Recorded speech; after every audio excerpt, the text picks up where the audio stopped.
Taking none.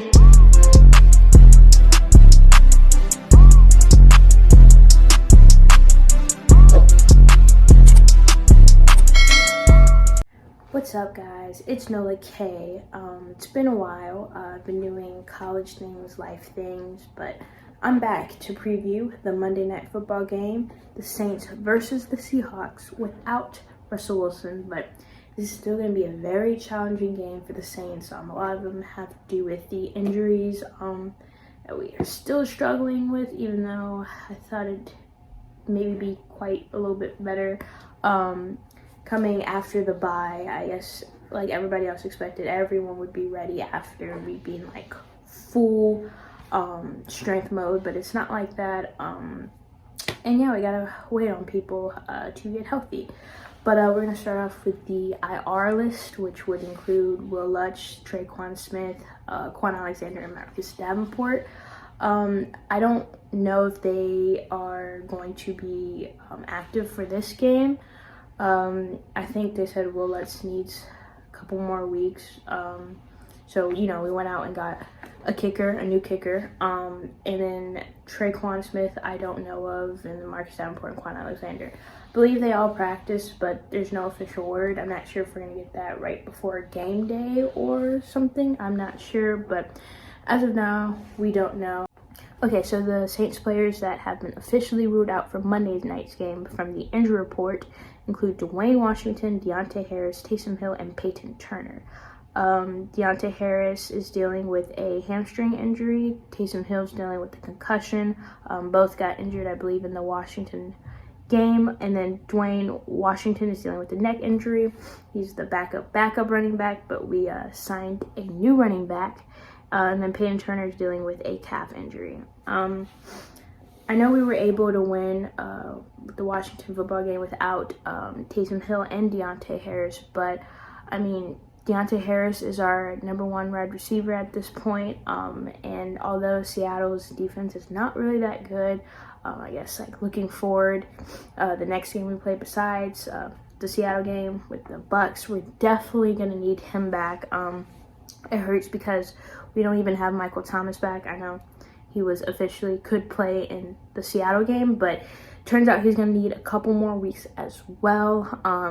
So it's crazy. Like, I guess a lot of people were saying that he hasn't practiced since, I think, last January it was maybe. And then he was practicing with an injury. So, yeah, thinking about that, that seems like a long time from when he's going to be 100% and, like, you know, back into the routine. And then earlier today, Chris Hogan retired, so we're short in the receiving group right now. And then Taysom Hill, who could be a threat as the tight end position, is also gonna be ruled out. And you know, he could be a running back too. We're short in the running back position. Well, we have a running back now, but you know, Taysom Hill could have been a good option, but. Yeah, and then we have Peyton Turner, like I said. We're like not really getting on a pass rush. The pressure's been semi there at sometimes, but other times just not at all. And then of course, not even knowing if Marcus Davenport's gonna be ready to play is such a big concern. We don't get David Onyemata either until the Bucks game. So a lot of stuff. We're waiting for a lot of people to come back so we can be at full strength. It's gonna happen later than we thought, but we'll see. All right, so the Saints offense, specifically who Jameis Winston's targets are, include Marquez Callaway, Kenny Stills, Jordan Humphrey, and Ty Montgomery for the wide receiver group. Again, Deontay Harris might play. We don't know, but he still might not be 100%, or still, you know, he still has to, you know, take time and develop with Jameis Winston. I think they practiced in the off season, but still, it's been a while. For tight end, as I mentioned earlier, Chris Hogan is officially retired, so he's no longer a part of this equation, but we still have Adam Trotman and Juwan Johnson. Take a look at all these players. It's kind of troubling. We don't know who's going to necessarily show up. Guys could step up, but then we just don't know. We've seen Marquez Callaway kind of step up. We've seen Juwan Johnson in the first couple games step up. And then after that, Adam Trotman, I think, had a catch maybe. last game, or a couple of them, but and then of course Kenny Stills, he's been pretty solid so far, but we still need a lot more participation, or just getting open, catching. We just need the consistency, and it's not necessarily there right now. Offensive line, I feel like should be good. They looked better than in the Carolina game. I think that was just awful, but they've been looking better. We still have Alvin Kamara, of course, who can catch passes. Jameis Winston can get the job done. It's just our receiver core, tight end position, I don't necessarily know how to feel. Makes me feel better that the Seahawks are ranked 22nd on defense. They haven't been looking good at defense at all, so that gives me hope. And then of course we have Alvin Kamara, who I know can contribute somehow to the team. So that gives me hope. My trust in Jameis Winston.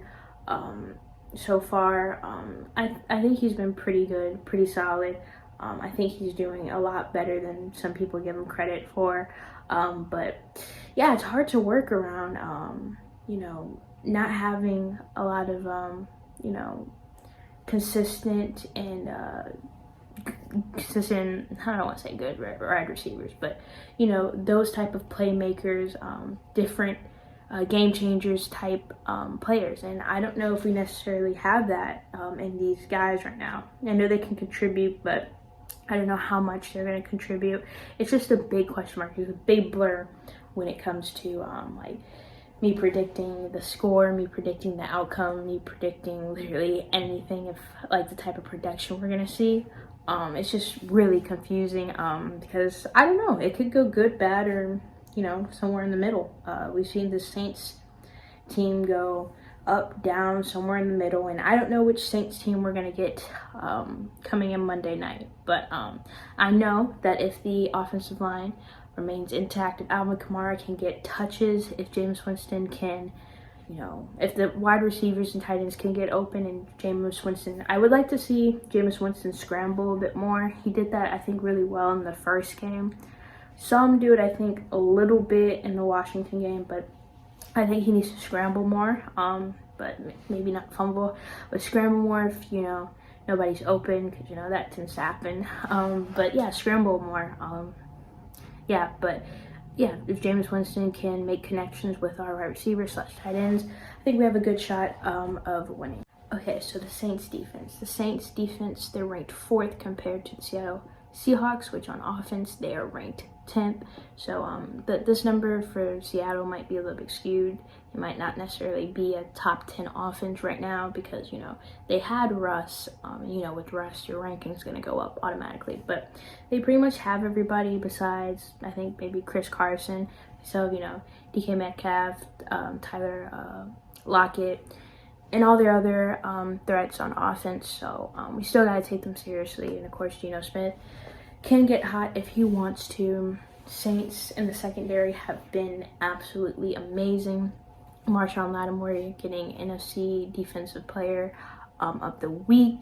And, we just looked really good. Adiba has looked good. Marcus Williams, literally Demario Davis, Pete Warner. Everybody is looking good. CJ Gardner-Johnson, secondary, and then, the linebacker core has been looking really, really good. I just don't even know what else to say. They've been playing amazing. They haven't been letting big plays go. They haven't seen flags. They've just been doing their job. And, Marshawn, had, I forgot, 6 pass deflections or some crazy stat like that, last week. And that's just amazing. So, as far as the front 4, we need to get pressure. Our pressure has not been good whatsoever.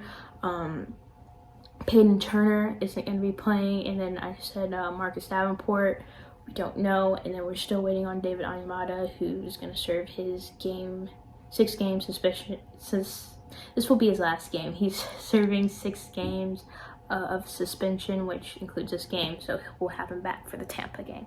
So, but everybody else, we gotta we gotta get to the quarterback to win. Of course, pressuring any quarterback is going to make them, has a higher chance of them making a mistake. We have to get pressure. I've seen Cam Jordan get there, but not be able to, finish or, get the sack.